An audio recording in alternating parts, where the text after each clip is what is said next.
Hey, it worked again. I feel like the fade out's a little bit too long there. It's like 3 seconds of silence. Yeah, it hits you pretty hard, but we're back. So, welcome into another edition of the JMU Sports News Podcast. I am Bennett Conlin, joined by Jack Fitzpatrick. We're live streaming again, but I imagine we've also got a sizable audience because we do have a sizable audience listening, probably on Spotify and Apple Podcasts as well. So, we will, if we're talking visuals or things like that, we'll try to make sure we are inclusive for those who are not watching live or listening live. Yes, for sure. We still had a lot more listeners than we did viewers last week, but it's fun to jump on here. Wednesdays around 6 p.m. to 8 p.m., probably depending on the week, will depend on the time, but jump on here on the live stream every Wednesday and chop it up about JMU football, JMU sports in general. It's exciting to have it as a live stream now. It makes my life easier. You can find us on Twitter. If you're watching on Twitter, that's where we're live streaming. And if you can't talk, if head on over to YouTube and check us out on YouTube as well, JMU Sports News there.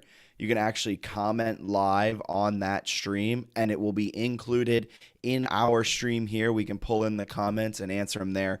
Twitter, it doesn't have that capability with our streaming service as of right now. So if you want to kind of leave a comment, drop a question, you can do it on Twitter. We'll try and see it as it pops up. But on YouTube, it'll be right in front of our face for sure. That's always nice. Yes, we appreciate any questions anyone has, obviously. So before we get to a very exciting Sunbelt football Saturday, we got to plug Three Notched, Of right? course.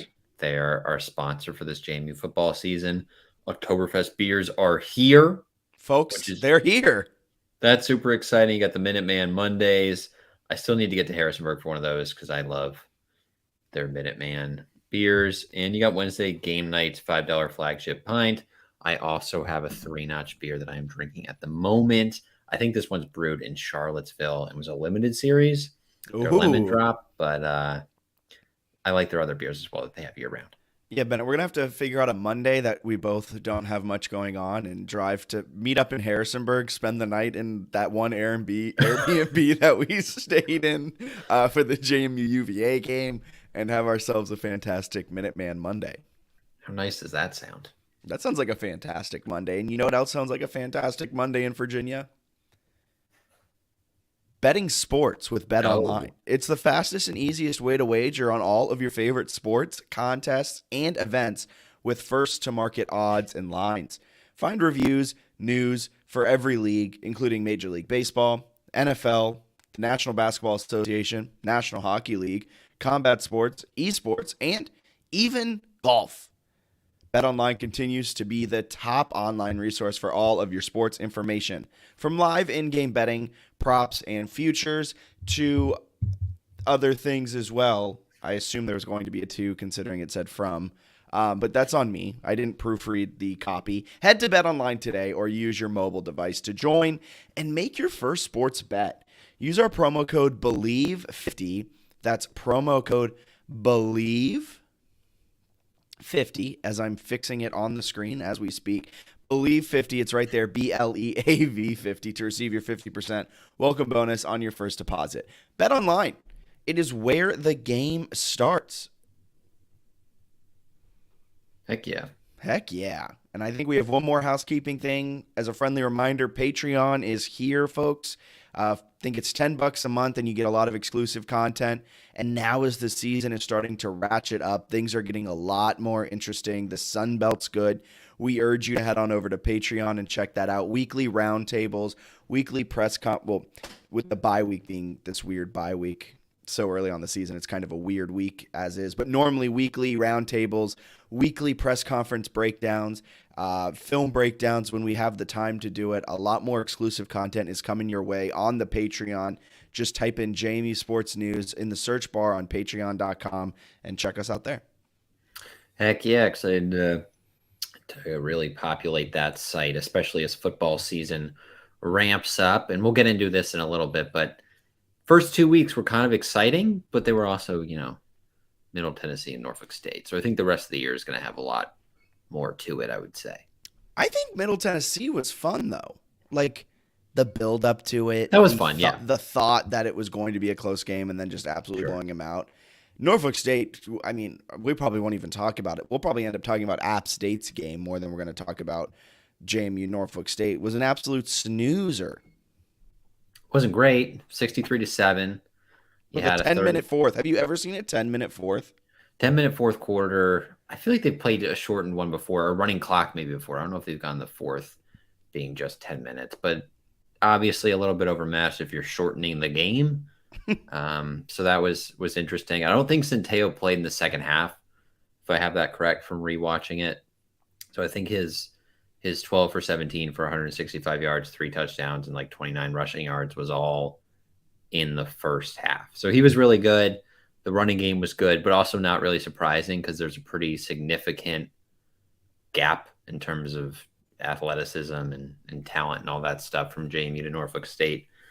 I don't know. I mean, I have no issue with them playing the game, honestly, because I feel like at the FBS level in a really tough G5 division, having an FCS game that feels like an easy win and where you can get the backups in is not the worst way to schedule moving forward.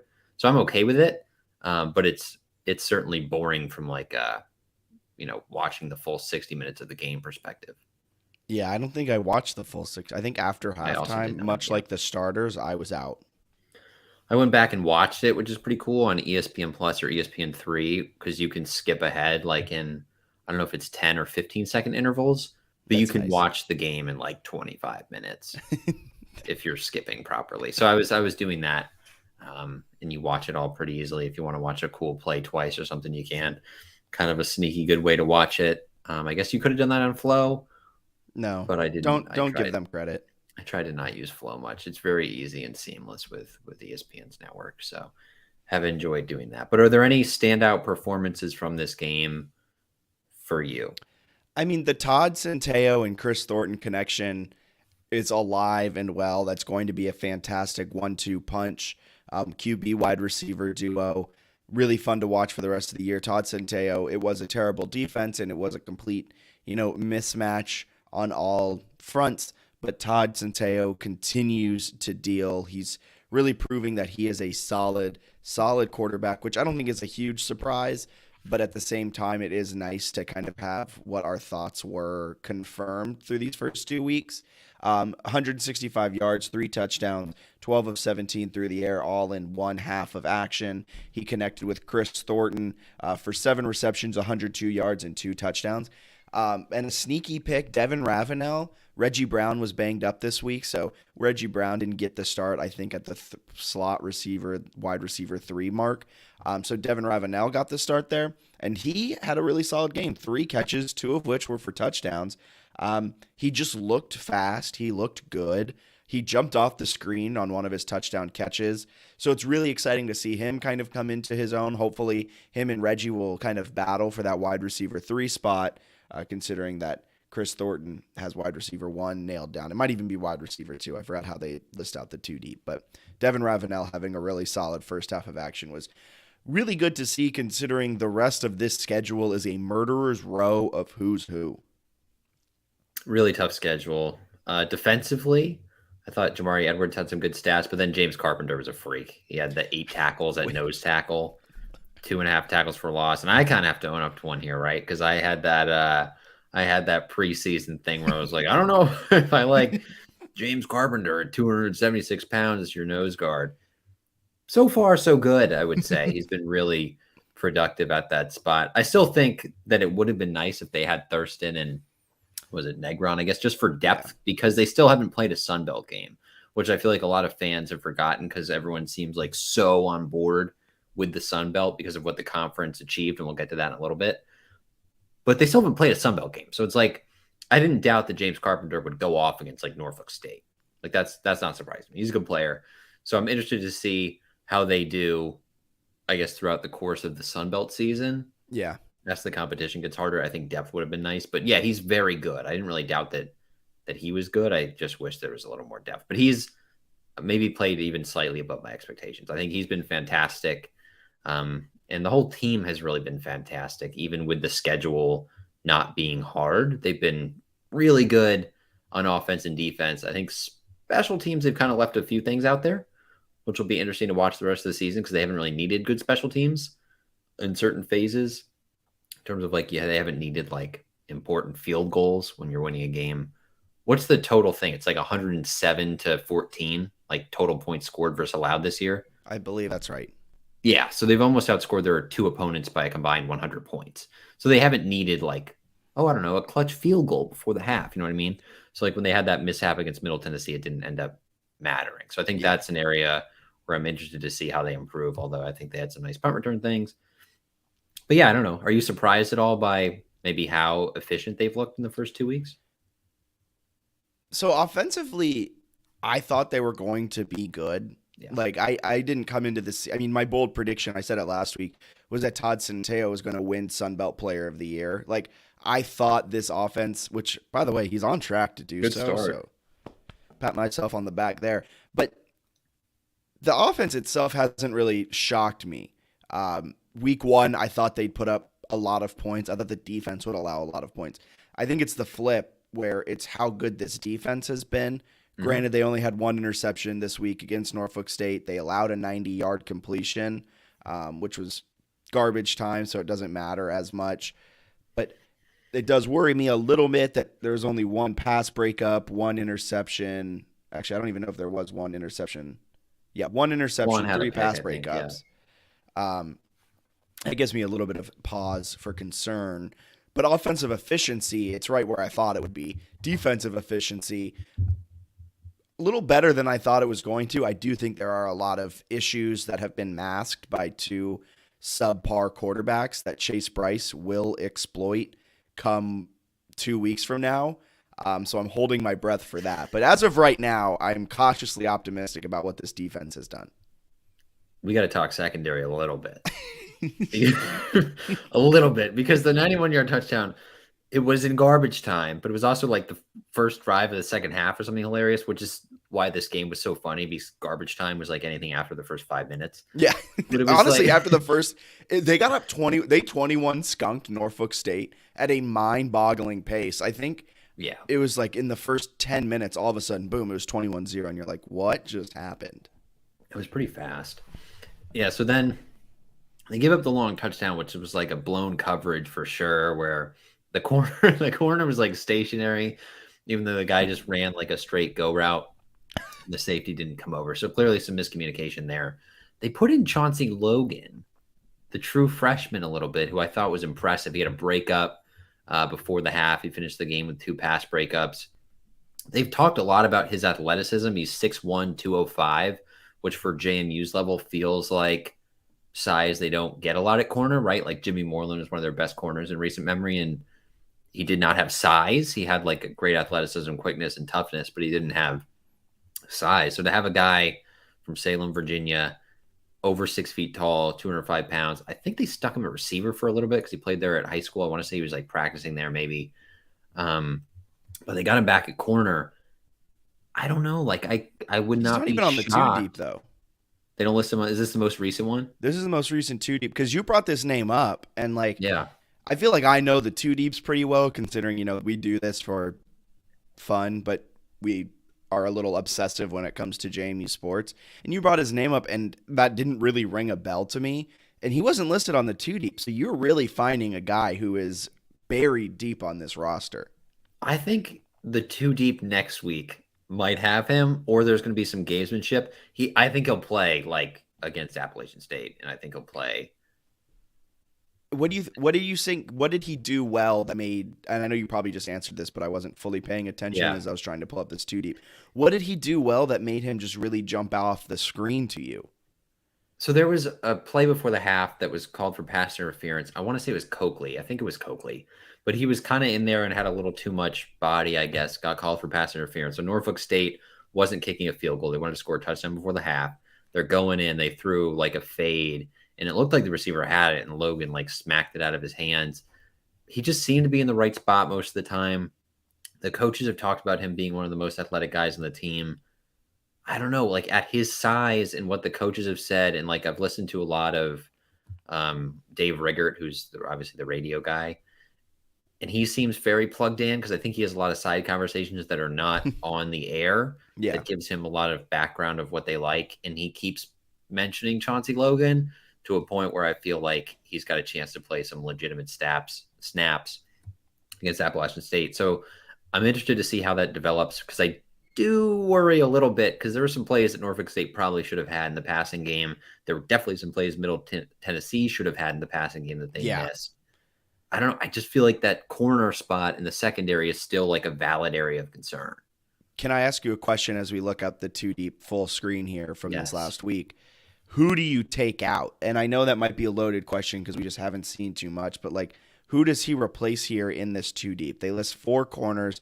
It's Jordan Swan and Brent Austin and Xavier Coakley and Antoine Booth. Do you think he's outperformed any of them there, or he'll kind of just find a role somewhere on there? I mean, my guess would be Coakley, but I also could see them doing it where it's like they play Swan, they play Coakley, and if Chase Bryce is having a day Yeah. and he's picking on one of them, they quickly go to Chauncey Logan. So I think that could be a scenario too. And I'm interested to see what happens, right? Because they haven't actually faced any adversity this season. Yeah. Like they haven't trailed yet, if I'm not mistaken on They that. have not.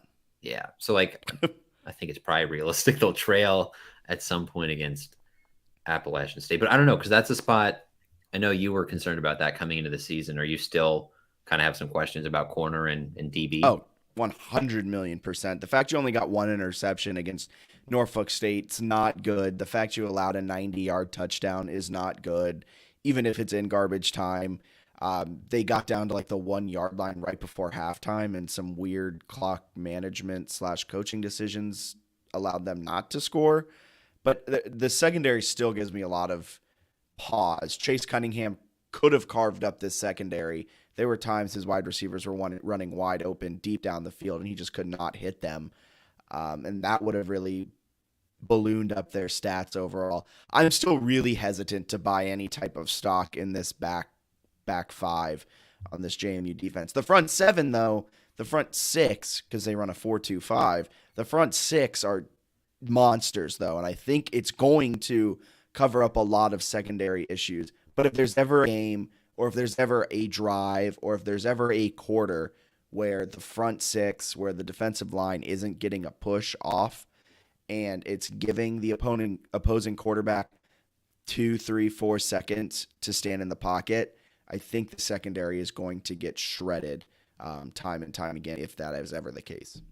I think the point about the interceptions is pretty interesting too, because I imagine there are probably some fans who are like, oh, they've only given up 14 points. Like, why is them only getting one interception in the game against Norfolk State a concern? Like, why is that? Feels like picking nits.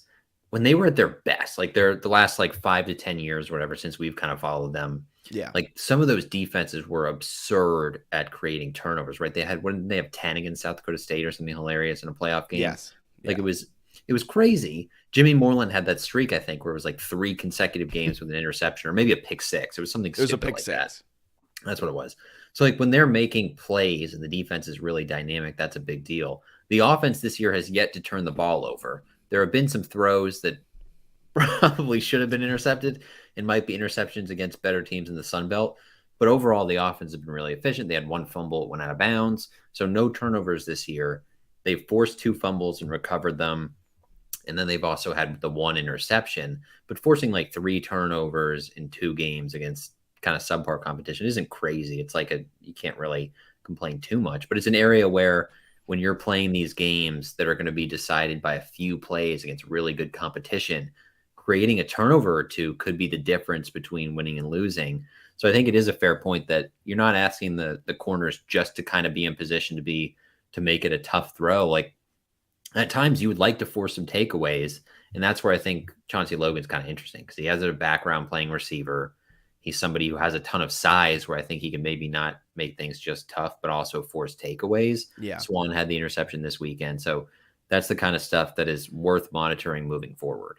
It's also, to me, when you're playing an opponent that is so much worse than you in Norfolk State, like, I'm not even asking for you to get a lot of interceptions when you're in the middle of the Sun Belt East schedule, but against a bad team that in theory you're better than, that you've studied the tape of, you should be able to put yourself in the opportunity, in the spots that the ball is going and get interceptions. I'm not saying that you should be getting a turnover a game against better competition, but this was a game you should get 2, 3 interceptions on because you should be able to set yourself up in the right spot. And it's also the fact they only had 3 pass breakups. So it's not like they were getting in when receivers, granted, I will say there were only 9 completions. He did go 9 of 20, the starting quarterback. So we're not talking about a huge sample here by any means, but I guess I'm just being a little bit greedy considering we've been blessed with, the best FCS defense of the last 10 years. The defense was awesome. Like, it's hard to actually complain much about the defense. I just think it is definitely interesting that there's probably still some fair questions about the secondary because, again, they still haven't played like an elite level Sun Belt kind of team, and they've got that coming up next.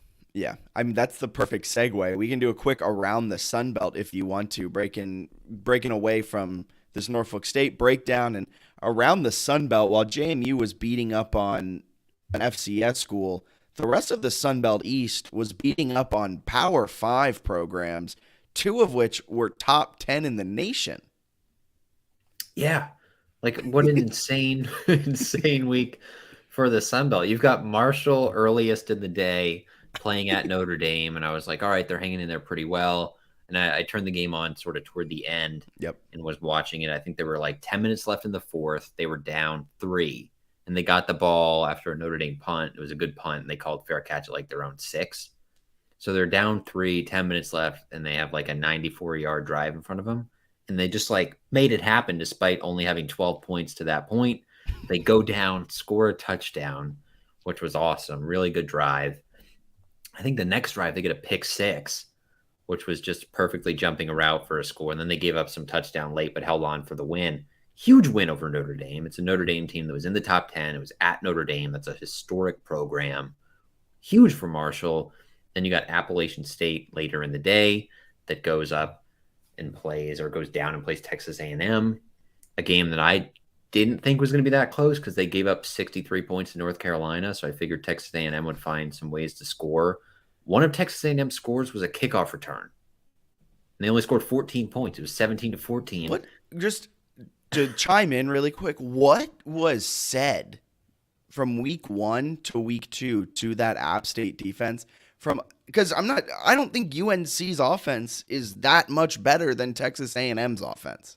I that's what I'm so interested to see the rest of the season because like UNC's offense has been pretty good, but they also scored 35 against Georgia State.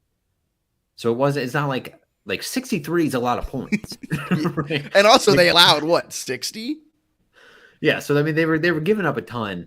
So you'd think that they would not be great defensively. And they gave up a ton in the bowl game last year, which made me think, oh wait, they're not great on defense. But they controlled the clock against Texas A&M. They looked like the better team, really. Did you see the time of possession discrepancy? Wasn't it like 40-20 or something? It was something. Let me pull it up exactly what it was because they pulled it up like with 7 minutes left in the game.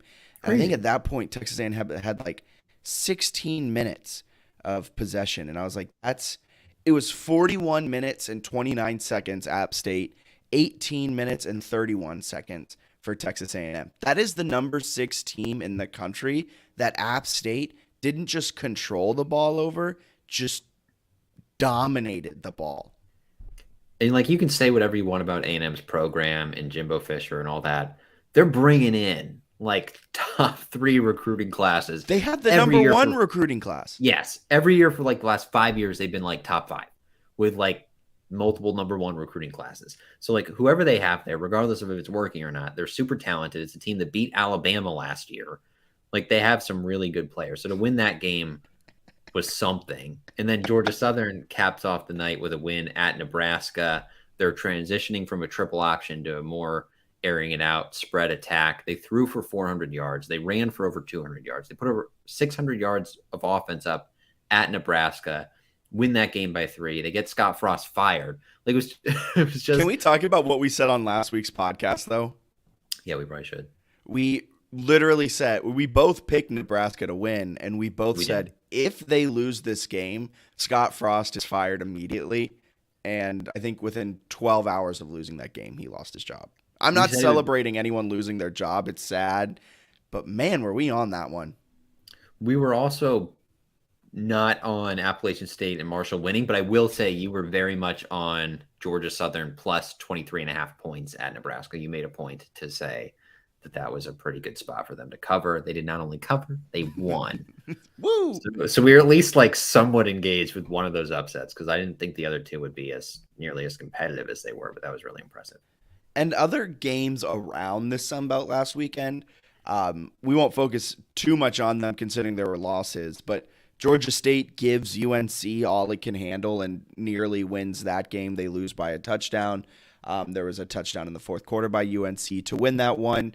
Old Dominion had a pretty solid showing against Eastern Carolina. And then scrolling through some other ones, Texas State beat FIU somehow. And I say that like I don't know what I mean by that. But and then the fun one of the weekend is Coastal barely escapes against FCS Gardner Webb.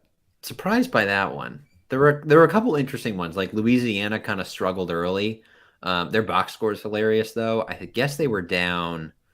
Let me make sure I've got it correct. I think it was at least 14-0. I don't know if they went down 21-0 or if it was just 14-0. Their box score is amazing. Yeah, so they go down 14-0, and then they outscore Eastern Michigan 49-7 in the second half. So pretty good there, I would say. That's a way to wake up for them. They technically have the nation's longest winning streak, which I think they've said a lot of times. Not totally sold on them this year. I think they have some weaknesses, but nice for them to win. And I was actually impressed with South Alabama. That was a 5-point underdog at Central Michigan, which is a decent MAC team. They won that game on the road by 14. So not the same level, obviously. It's like beating A&M on the road, but one that's like sneaky impressive. And I do think it's somewhat important for the league to get something out of the West. And I think they're showing that they're getting a little bit there. I think South Alabama's good. I actually think Southern Miss is going to end up being good. They're 0-2, but I'm sorry to say, you've got to get off the Southern Miss bandwagon. I'm not getting off the Southern Miss bandwagon. I don't know why you're on the Southern Miss bandwagon. They're 0-2. No. They're 0-2. Last year, they had to start Frank Gore Jr. as a quarterback. The only redeeming quality about this team is that they have Frank Gore Jr. So that's not fair because that's their schedule. They played Miami this week. They're not beating Miami. Who'd they play last week? Liberty, and it went to overtime or multiple overtimes. They lost by 2. And they lost. Yeah, but their schedule gets easier and more manageable in the West. I think they're a sneaky dark horse play in the West. I like them. Maybe that's because I played to bet on them. There's a strong chance they are 1-3 heading into Sunbelt play. They play Northwestern State this week. That's a win. Then they play at Tulane. That one might be a loss too. I still think they can win the West because I don't think the West is anywhere close to the East. I disagree with that. I think they'll hang in there. South Alabama, though, that was a good win. ODU I have more faith in South Alabama than I do in Southern Miss. Yeah, I think South Alabama is probably a better team, but I still like Southern Miss as a dark horse.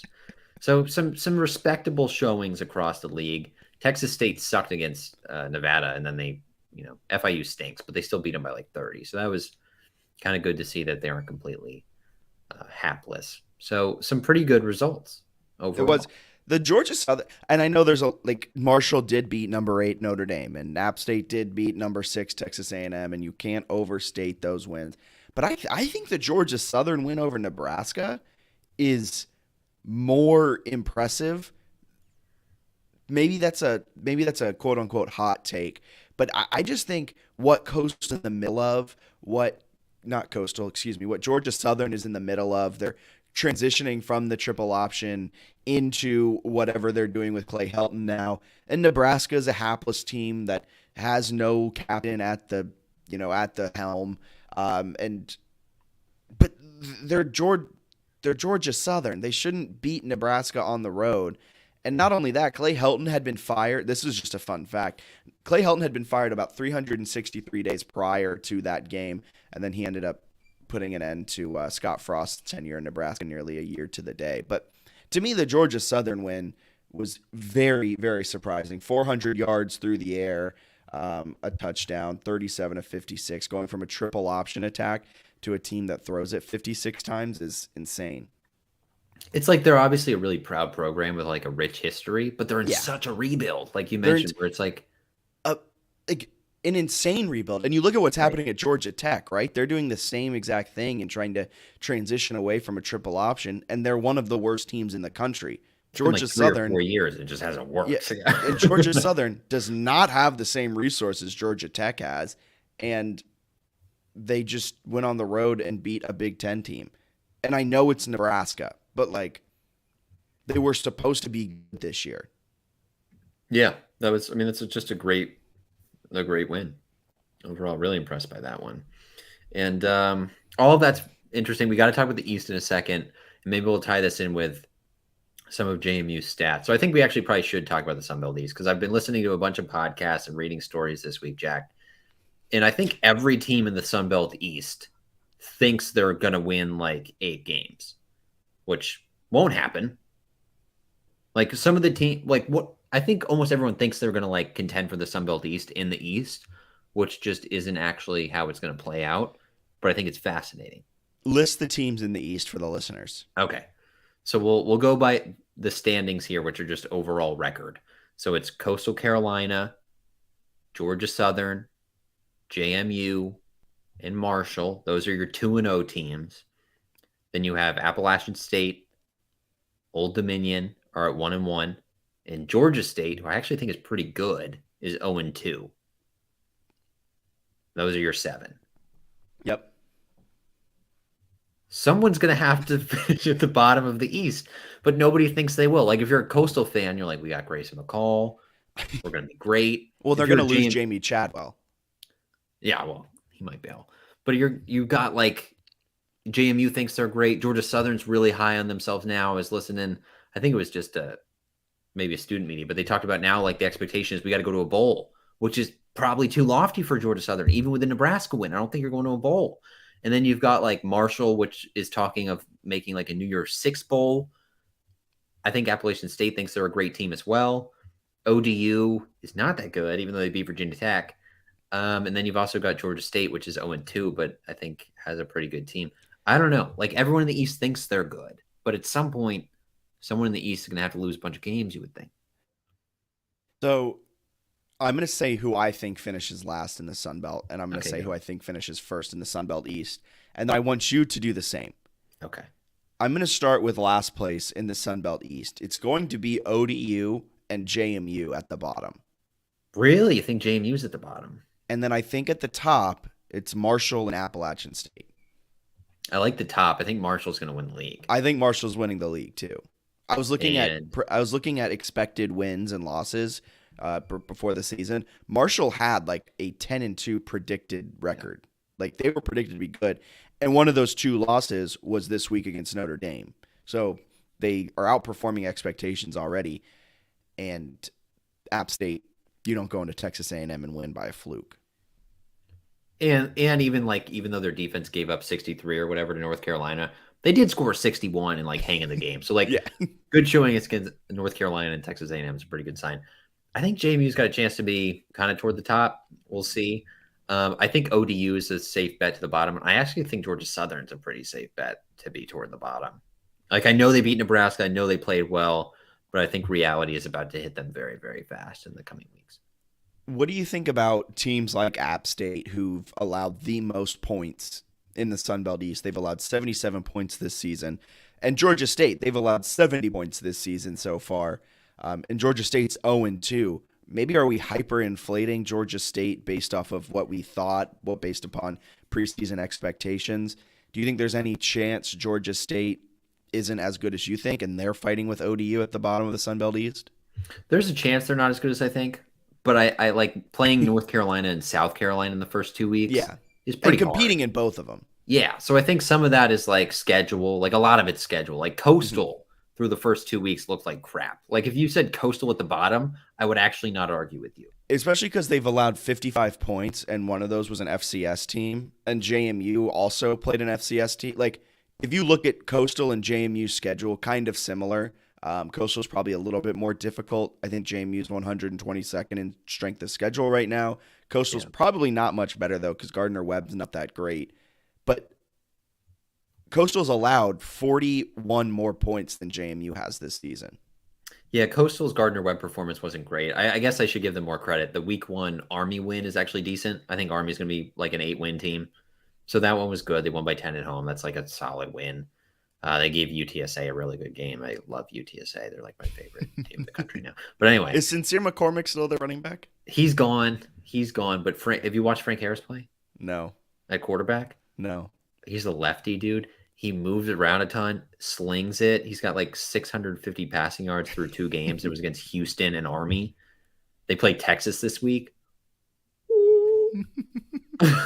They might win that thing. Anyway, I don't know. It's just like the Sun Belt East is crazy. I do have to go on my quick little JMU. Yeah, that's why I teed you up. I teed you up with the strength of schedule there. I knew where you were going with this. It's just like the JMU fans need to chill a little bit, right? We're like, oh my God, we looked the part. We're going to go to Boone. We're going to give them a fight. It's like, well, the schedule, according to ESPN's like strength of schedule, is 122nd out of 131 teams. Like Middle Tennessee, which did beat Colorado State, even though they were an 11.5-point underdog, they won by 15. So maybe there's something there. Maybe they're like a 6-6 team, but it's not a particularly hard game, especially at home. Norfolk State's terrible. So they played 2 games that are not hard, and they've looked good. I will say that. Their strength of record on ESPN is 45th, and some game control metric that ESPN has them as 14th nationally because they haven't trailed, right? They've just blown teams out immediately and then kind of held on to the lead throughout and looked really good. So they're playing really well. Their performance is really good, but the schedule has sucked. The schedule has been horrible. So I think we need to calm down a little bit. And I've been guilty of it too, where it's like, we lead the nation in scoring and we're this in defense and we're this and that. And it's like, well, they haven't played anyone. Of course, they're like, at the top. That makes sense. So it's not that shocking that their stats are great because they haven't played anyone of merit. Right? Like they haven't done anything that impressive yet. They played really well, I will say that. But the schedule gets so much harder like every week the rest of the season. Yeah, I think this week will be the true litmus test of how good this team, not this week, excuse me, next week. Yeah, the bye week is the true litmus. As everyone knows, you don't want to pick up that infamous L during your bye week. No, I think the App State game is going to be the true litmus test where we figure out like where this team stands in the Sun Belt, specifically the Sun Belt East. But I also will say this isn't JMU fans being upset at them for thinking JMU's really good. I will say I think their love for the Sun Belt East has come to fruition. Like at the beginning of the season, I remember thinking, JMU fans are so high on the Sun Belt and Sun Belt East. It's really not that good, guy. Like, come on, it's good, but this isn't the American of 2 years ago. This isn't the American of last year. Come on. And then they did this week, and I'm like, oh, I was very wrong. This Sun Belt East is a good G5 league. I think like most Sun Belt fans were super high on it, and I was like, yeah, I love the Sun Belt, but maybe calm down. Yeah, and then when they did this, it was like, oh my God. Like it's like regional rivalries, and it's teams that are like top 25 good. Like maybe multiple teams for years to come that are like not just top 50 good, but maybe you've got, 2 or 3 teams in the East who are like top 25 caliber teams, which is kind of crazy to think, but I think it's not unrealistic, especially as it gets more publicity and good performances. You would think the recruiting would only get easier, right? It's like you play a 12-game schedule. Yeah. 8 of your games your fans care a ton about. And like the other non-conference ones, you're probably getting some pretty fun in-state stuff, maybe an FCS game. It's like games that matter. You play good enough teams that NFL scouts will notice you. You're in an area that cares about football. Like it does seem one that's like, oh, they're probably going to get some like really good 3-4 star kids. You're playing on television. You're playing in prime time, probably at least once a year if you're a good team. So, yeah, you're right. I agree. Crazy. Okay, I didn't put this in the outline, but I want to spring this on you. I'm so sorry. If it's on the outline, we can't do it. That's the rules. Well, all right, let's move on then. Wait, what is it? I was looking earlier in the week, and I was like, let me reset my record projection. Jack, you got to tell me why they're not going to go 9-2. No, we have to do this again? I think they're going to go 9-2. What are their losses? Okay, so the rest of the schedule, let's just go through it. They have a bye week, and then they play. So okay. I keep pronouncing this wrong, and now I'm in my own head because apparently they get really offended if you pronounce it wrong. It's like Appalachian State and not Appalachian. You have to get Appalachian. Appalachian. I Yeah. think, have I been saying I've Appalachian? alternated every time throughout the podcast because they say Just say Appalachian. App. You can just say App State. Hopefully that doesn't offend them. So but it's on JMU's schedule, so it can't be too offensive. They play App State on the road on September 24th. What do you think that one is? App State on the road, September 24th. I think it's a close L. Yeah, I think that's probably a loss too. Okay, but then they go home against Texas State. I think both of these, Texas State and Arkansas State. Arkansas State will be a test. They're not a good team, but being on the road, your first Sun Belt road game, it's going to be tough. But I think Texas State, Arkansas State, they're going to pick up both wins against the Sun Belt West, which I know where you're going with this. They're going to be sitting at 4-1 then, heading into a part of a schedule where why can't they win a few more? I think Georgia Southern is not actually good. But it's at Georgia Southern. I don't care. Okay. I don't think I think it's a loss. That's a fair point. I think they're going to win that one. I think it's a loss. You think it's a loss? Okay, so you got them at 4-2.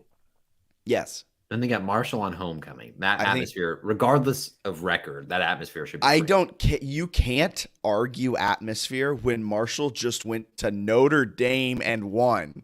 I don't care what the atmosphere is on homecoming weekend. Notre Dame's quarterback 25,000 at Bridgeforth interception. pales in comparison to touchdown Jesus. No, they lose that game. You think they're 4-3? Yes. I don't know. I think they could win. And then they've got Louisville, ODU, Georgia State, Coastal to end the year. I think there are a lot of wins here. I think it's a loss at Louisville. I think Louisville's first week performance against Syracuse way blew them out of the water. People were way too low on Louisville. I think Louisville's good. I think that's a loss. I know they did. I was on Louisville on that one. I think they win at ODU. I think we travel to that really well, and I think that'll be a home game for JMU. And then I think we beat Georgia State because I'm not as high on Georgia State as you are, and I think Coastal's a loss. Coastal stinks. I think I don't know. I could see us winning a lot of games. I will say I'm very excited for the rest of the season. Can I say this real quick, just so I don't sound like a complete poo-poo on this season? How many wins is that for you? 1, 2, 2 after six wins. But I want to say, I just want to say, as I'm poo-pooing on this schedule, and as the season goes on, I will be very excited. And in my full heart of hearts, I believe JMU can win each and every one of these games. I'm not saying this is 6 wins, it's a lost seat, whatever it is. I'm just saying from a non-biased perspective, which I'm trying to do right now. So I'm trying to talk you off of this 9-2 cliff you're standing on. I just think temper your expectations. Go into each game expecting a win. Go into each game thinking JMU is going to be really competitive and it's going to be a fun game. But at the end of the day, if they're sitting there at 4-7 to finish the season, it's not a failure of a season. There are no expectations. There is no pressure for this season. Nothing matters. I think that's maybe the most important point. Is they should go into every game guns blazing. If we win it, great. If we lose it, who cares? There's no actual pressure. I think every other team in the Sun Belt East has pressure at this point because you're looking at I don't know, if you're Georgia State, you want to have a good conference season now because you missed chances at South Carolina and North Carolina. You want to make sure you're good enough in conference play to even make a bowl game. If you're ODU, maybe not a ton of pressure. You beat Virginia Tech. You're not expected to be great. You're picked to finish last or whatever. But then Appalachian, App State. Just say both of them really quick. Just Appalachian State. At this point. App State, huge expectations, right? You've played 2 Power 5 teams incredibly well, including a win. You would expect to be in good Power 5 teams. You would expect to be at the top of the league. Marshall, you just beat Notre Dame. Georgia Southern, you have a win at Nebraska. So if you fall flat in conference play, you're probably a little ticked, even though you realize it's a rebuild. In Coastal, the last few years, you've built up this expectation and you have a returning quarterback. Yeah. You expect to be good. So I think there's legitimate pressure on those teams. Kurt Cignetti and JMU, I don't think there's really any actual pressure, which makes it super exciting. And I think I'll probably come to reality in the App State game. But I also feel like they've looked so good through 2 weeks that I don't know. I'm interested to see how they do. I like how the schedule sets up. I think they could win some games. But I will say, I think 6 is a good number and a realistic number, which would also be very successful. So kind of the similar to how I felt before. If they can get above 500, I think that's a great year given how strong this division is. Can I say I don't know where I was segueing with that. I agree with what you said. I want to spring something else up on you that wasn't in the outline. Oh wow, are we allowed to do that? Hey, it's Pandora's box is all I've got to say. Here's the question. Are you ready for this? Yes. What are Todd Centeio's Heisman chances as of is it better or worse than Bryce Young's? Hit me. I would say worse, but that's only because Texas blew it in the final minutes and they had a weird missed field goal earlier in the game. But I will say, if they beat if they beat App State, I think like the JMU into the top 25 train is going to be hilarious. I think the Centeio Heisman campaign is going to be hilarious because fans are going to do it, and I'll probably do it. But they've played so well through 2 games that I'm interested to see how they do. But it's just such a different environment. And I think the thing that I kept thinking about earlier this week was like the last time they played in kind of a hostile environment was the road game at North Dakota State, and they looked like crap in the first half. Like they They looked look like like crap that whole game. well, they Coaching, rallied a little in the second playing. half, That was a terrible game. but they looked like they didn't even belong in the field for the first half. Like they looked Yeah. frightened, and they were getting torched by a fullback. Like he was a huge mismatch who was killing them. So very interested to see how in this situation on the road against a good team that has multiple mismatches, how do you actually show up? Because it's one thing to like have fun beating up on Middle Tennessee or cruising over Norfolk State, but when you play a team that is hosting game day this week and just beat a top 10 team in the country and it's going to be a sellout, how do you respond to that? Because it's not like anything they've played in so far this year. Can I ask you one last question that wasn't on the outline, and then we'll Of go course. into App State JMU mini preview. Of course. Odds game days coming to Boone for JMU app. Back to back, they just stay in Boone for like the rest of the season. I would say hi. I did like that I poo-pooed it where it was like no chance, and then they are going to a 1-1 App State, which I found surprising. It's a bad slate of games this week and like way worse than next week, but still 1-1 App State getting game day surprised me moderately. I don't think they're even ranked. They're not, but I mean, coming off of the biggest in college football recent memory, I think that, and on top of the fact that they were the ones that did the FCS over Michigan upset, like there's a lot of storylines. It'll be an incredible atmosphere. I was just like, oh wow, like I would not have pegged them as on the radar, but I also thought they were going to lose by like 3 scores. So fair. That leads us to App State is up next. It's not this Saturday, but it's next Saturday. We'll do a deeper dive next week, but I think I just want to kind of throw this out there, talk about it at length, because a lot of things can change after they play Troy this weekend. Chase Bryce is really good. Their defense, we don't know if it's good or not. I guess this week we'll get a better feeling for it. Early expectations for App State. Interested to see how it goes. Obviously. My expectations is that they'll be fairly competitive. I kind of think they're going to lose, but I also I feel like they have a couple guys who could be like mismatches. Like I think Centeio, because of his legs, is hard to prepare for. Chris Thornton's a freak, man. Like the dude is always open. He's very fast. You mentioned Ravenel playing well. Reggie Brown's expected to be healthy. I thought Signetti was kind of funny in the post game when he had like 3 guys who were like, I mean, they're pretty much fine, but we were playing Norfolk State, which is not what he actually said. But that was kind of the gist of it was like, hey, like why risk an injury in this game when we have a bye week and then a major game that like is huge to my legacy as a coach and like everything about this program. Like that one matters way more than this one. So probably some smart stuff by him and the training staff to make sure guys are healthy. But I think the receivers are good. The running back group looks pretty good. Like there's some stuff offensively I think they can do. And then even the defensive line has some guys who are really good. So it's not like App State can just cruise in there and show up and do whatever they want. And I want to hear your thoughts on this. Could it be a letdown? They played North Carolina week 1. They beat Texas A&M week 2. They have game day week 3.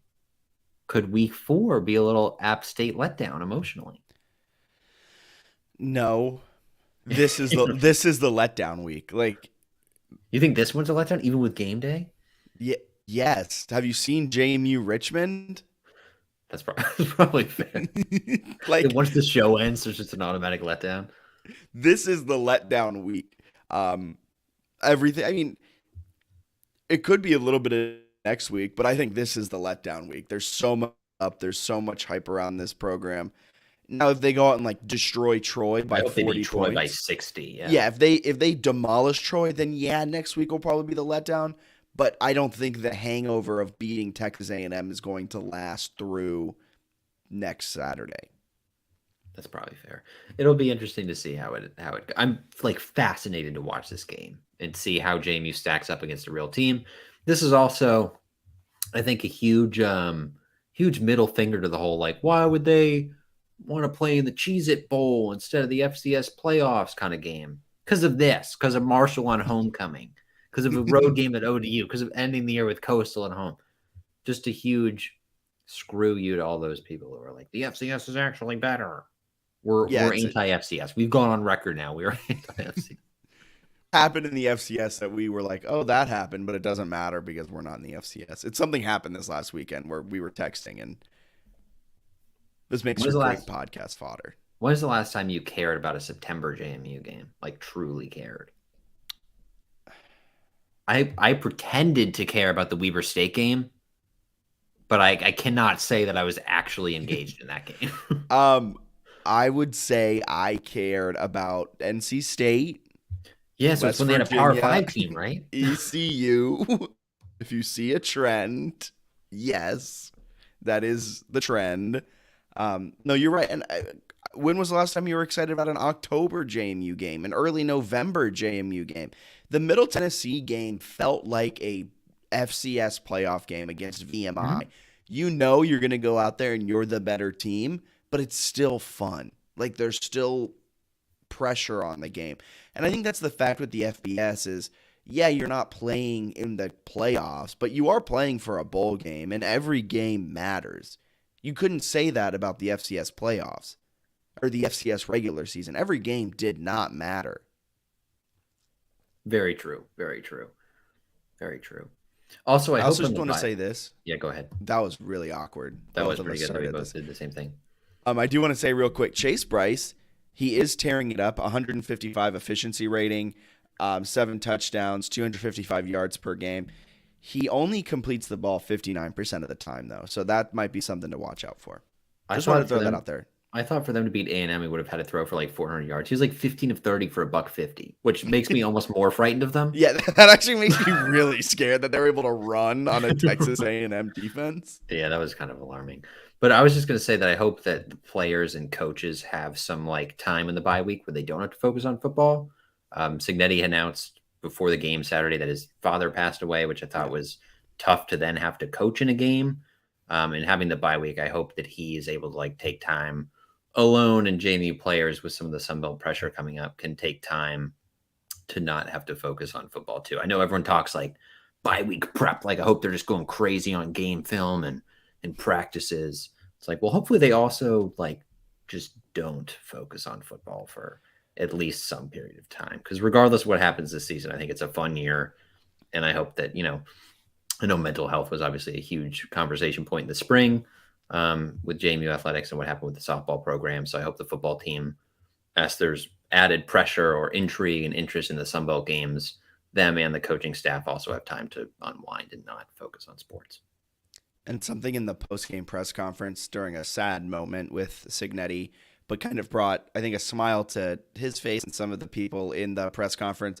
He starts off the press conference saying the 4 or 5 bad things that he hated about the game and how he's going to go in and coach and he used to watch the film, and then brings his father passing and then goes, but he'd have like 3 pages of the things we did wrong. And it's like, the apple does not fall far from the tree. I understand it a lot more now. That part always cracks me up with like fans too, where they're like, oh my God, I just wish we were better at this. It's like, I guarantee you the coaching staff has seen that like 13 times on film already this week. So they're working on it. There's not too many things that they probably see in the first 2 weeks in terms of flaws to actually improve. But yeah, I don't know. I'm looking forward to the Appalachian State game, however you want to say it. and no, but I do hope the team and the coaches have time to not do football during the bye. And then I know fans are excited. I think a decent amount of people probably not a crazy amount in terms of like what's allotted, but I think there's a good contingent of JMU fans who are excited to actually go to Boone. I really wanted to go, but they were sold That's out. like a bucket list thing. It's like a road game at Appalachian State. So Sorry, at where? I think I got it right that time. But at App State, put it on the bucket list. That place is nuts, man. I'm looking forward to game day too, just for like the first 30 minutes of it to see the atmosphere and in the end when they do the headgear or whatever. Yeah, for sure. Well, drum roll, please. It's time for the weekly. You like the music we got going? Yeah. Do you like that I'm 3 games ahead of you already? All right, so we're going into the Sun Belt Pick'em, everyone. It's week 3 of the famous Pick'em segment here on the JMU Sports News Podcast. Bennett Conlin is 22-6. He's absolutely tearing it up this season, averaging just 2 losses a week. But close behind, don't worry, it's me, Jack Fitzpatrick, at 19-9. A little bit of a tough draw the first couple of weeks, missing out on a game each time. But just 3 games behind the maestro, Bennett Conlin, who's never lost the weekly Pick'em segment. If we've been doing this podcast. Yeah, I'm going to beat you. Let's do this. We're not that great because it's like straight money line and some of these games are like 40-point favorites. Yeah, we're actually if we did the spread, would be pretty bad, I think. Well, if we did the spread, I think we'd hit it better because I think actually probably try. We might have taken like Marshall plus 20.5 or whatever. In fairness, I said take Georgia Southern. That's true. That's true. You would have gotten that one instead of the Nebraska money line. All right. You're right. All right. So, starting things off, Texas travels to number 17 Baylor. Does the Sun Belt magic wear off this week? Texas. Did I say? Texas State travels to Baylor. I must have missed it. Only 30-point favorites. There was some like Texas State fan that I saw on Twitter that was like, people are going to go crazy once we upset Baylor. Like it was a foregone conclusion. What are you talking about? Give me Baylor by $1 billion. Baylor by $1 billion. Fantastic alliteration.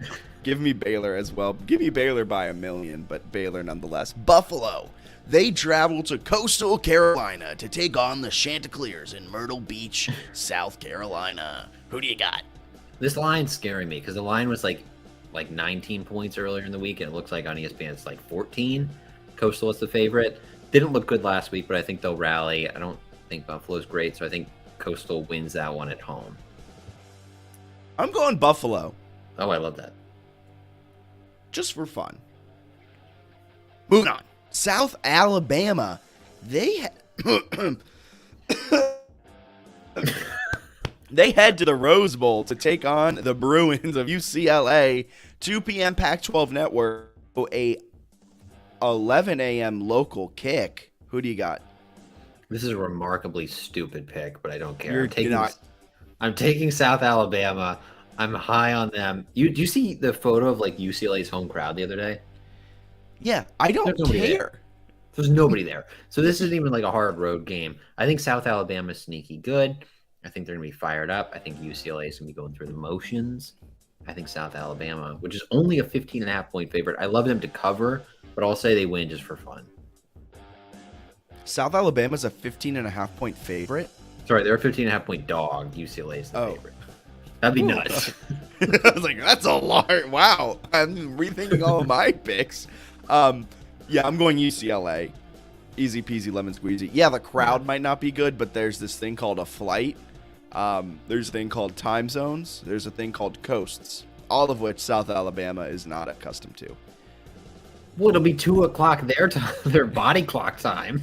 I think it'd be 1 o'clock. I think Alabama's in Central. Oh, are they technically Central? That's even better. Okay, sorry.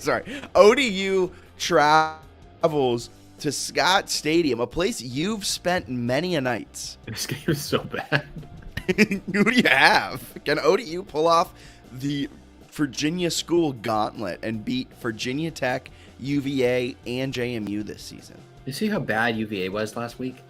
You see UVA also almost lost to Richmond? They sucked against Richmond, and then they lost 24-3. They're supposed to have like this great... UVA fans all offseason were like, I think Brennan Armstrong's a Heisman candidate. 13 for 32, 180 yards, no touchdowns, and 2 interceptions. You ain't getting the Heisman with that. Strike the post. Like, what are you talking about? So that was a nonsensical one. They are 8.5-point favorites in this game. I'm tempted to take ODU, which is coming off a tough loss themselves, but I don't want to. Do I buy too much into the Sun Belt hype? I don't know, because I think Virginia's average, but I also think ODU is kind of average. I'll say Virginia because they lost. If they had like won a close, ugly one against Illinois, I'd probably take ODU. I think I'm taking ODU against the spread, but I'll say Virginia wins. Okay, I'm gonna go ODU wins. Okay. I just think I just got to be different than you there, and I could see it happening. One of these teams has to win, so it's gonna be probably pretty ugly. Troy at App State. I think that's an App State win, even though it's a potential letdown spot with game day in town. I don't think Troy has enough offensively in this one. I think App State will be good and win. I'm going App State as well. It is a prime letdown spot. This is the epitome of the trap game. You're coming off of the win against Texas A&M. Game day is in your house. All of that. But App State also has Chase Bryce. They also have a really dynamic run game. They have a defense that held one of the best teams in the country to one offensive touchdown. I think things are moving in the right direction for the Mountaineers. Give me App State to beat Troy. Fair enough. Moving on. I like how you said fair enough, even though we both agreed. Georgia Southern at UAB. Also happening Saturday on the soccer pitch. Charlotte men's soccer is taking on the Blazers as well. I think it's going to be a 2-loss day for the Blazers. Are you announcing that game? I am. It's completely irrelevant to anyone listening. Well, is that televised? It's on ESPN Plus. I might tune into that. I'll definitely watch the replay. I love watching your broadcast. You got to tell me when you do these. Anyway, UAB is a 12-point favorite, which I thought was fascinating. Considering Georgia Southern just beat UAB Nebraska. is also really good at football. They're pretty solid. So I love UAB in this spot. I think they cover. I think it's a blowout. I think Georgia Southern won their Super Bowl last week, and they'll kind of rally and get some stuff together for some competitive Sun Belt games. But they're going to lose this game. They're not actually that good. Yeah, I'm going to go UAB too. I know I just said they're going to take 2 losses on that day. There's no way UAB loses this one. I forgot how good they were at football. University of Louisiana Monroe, UL Monroe, heads to number 2 Alabama. Can the Sun Belt West have as good of a day as the Sun Belt East this Saturday? Yeah, I watched the Alabama-Texas game, and you basically just got to scheme them up. Alabama doesn't have guys. I don't think they have the talent this year. So you can put some scheme things in place. I could see Louisiana Monroe covering the 49-point spread. Okay. All right. I'll take Alabama here. I bet there's some anger there where I actually think they might win this by like 70. I think if you're an Alabama football player this week, your life was literal hell. Like Nick Saban Did you also see the Alabama players doing the horns down gesture at like the a end lot of the of game? them, yeah. After they barely won, and then Nick Saban said, "Don't do that S word." Yeah. I feel bad for Alabama players. It was probably a tough week. It probably is ongoing of a tough week of practice after that game. Give me Alabama as well. Marshall at Bowling Green. This one's on NFL Network. Makes sense. I think Marshall, they're a 16.5-point favorite from what I'm seeing here. I think they'll win this game, even though it's a prime letdown spot. They might not cover, but it's a big enough spread that I think they're good. I was cracking up because their coach, Charles Huff, they had him. There was some interview with him, and on someone the was like, Jim Rome show. Come on, man. And it wasn't that one. I think it was actually just the Sunbelt Media one. But he did do the Jim Rome one, which is really good. But he had an interview in like the Sunbelt coaches call, and somebody asked him, they're like, "Do you think this could be a letdown spot?" And he was like, "No."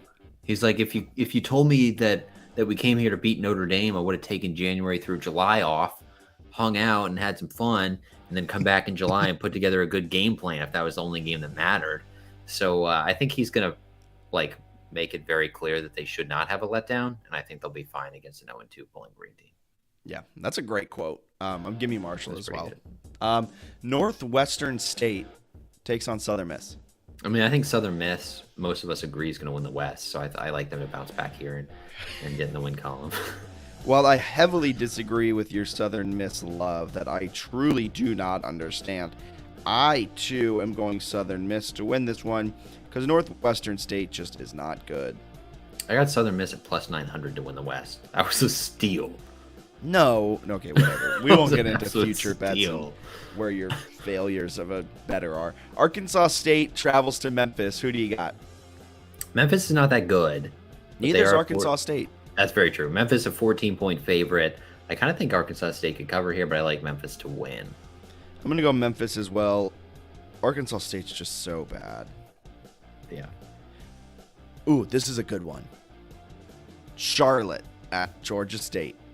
Is it a good one? Your teams are combined 0-5. Georgia State, I think, is still decent. Charlotte stinks. 19-point favorite. Georgia State is. I like them to win. I like them to win and cover. Like Probably with ease. I think they win Charlotte's this game so by bad. like 28 points. Like Charlotte's not a good football team. How bad did Maryland get them? Maryland had 300 yards passing in the first half. Okay. I don't know when they It called looks the like dogs 30. out. Yeah, I think 35. So Charlotte's 0-3 against the spread. They're terrible. Yeah, they're not good. Louisiana at Rice. Louisiana wasn't thrilled with their first half performance, but they rallied well. I think they will win this and keep their nation's longest winning streak alive. I agree. I don't think Rice is all that good. It is at Rice in Houston, Texas, but I don't think that really matters much as Louisiana will get it done. Can we talk about some of these spreads real quick? The fact that the only single-digit spread is Old Dominion UVA, kind of a stinker of a week, which I thought last week too, but there were 3 huge upsets. But like some non-exciting games, I would say. Yeah, no, not at all. None of those games jump off the page. The only one that semi-interests me is Troy App State, just for like the atmosphere, but I don't know that the game will be great. Georgia Southern UAB kind of interests me just because Yeah. Granted, that game could also get out of hand by the first half, and so it could quickly become not fun. But I kind of want to see, does Georgia Southern build upon what they did last week at all and just kind of have that type of interest going into it. Yeah, I think that's fair. Sunbelt Pick'em, hoping to maintain my lead. I have a feeling I'm catching up there. I think I have 3 different picks than you. You could tie me, or you could be down 6 games. Let's go. Or we can keep this pace. Either I'll gain one or lose one this week. That is math. Those are the 2 options. All right, anything else you got to add? Oh, men's soccer did snap their 3-game losing streak. They did that. I saw volleyball won today, which is Wednesday. So I think they're 6-3 now. 6-3, and they start Sunbelt play at home against App State next weekend. So they don't play again until Friday of next week. So they got about a week off, and then they start conference play where they're expected to be one of the better teams in the conference. Field hockey snuck into the top 25 at number 25. I think that was after 2 losses too. So I don't understand exactly how that works, but they were competitive, I guess. So anyway, they're ranked. Women's soccer looks pretty good. I think they have conference play coming up. So we got some conference play. It'll be interesting to see if the Dukes can make a run at a couple Sunbelt titles. Love it. Conlon. My name's Jack Fitzpatrick. You guys have a wonderful rest of your day. See you.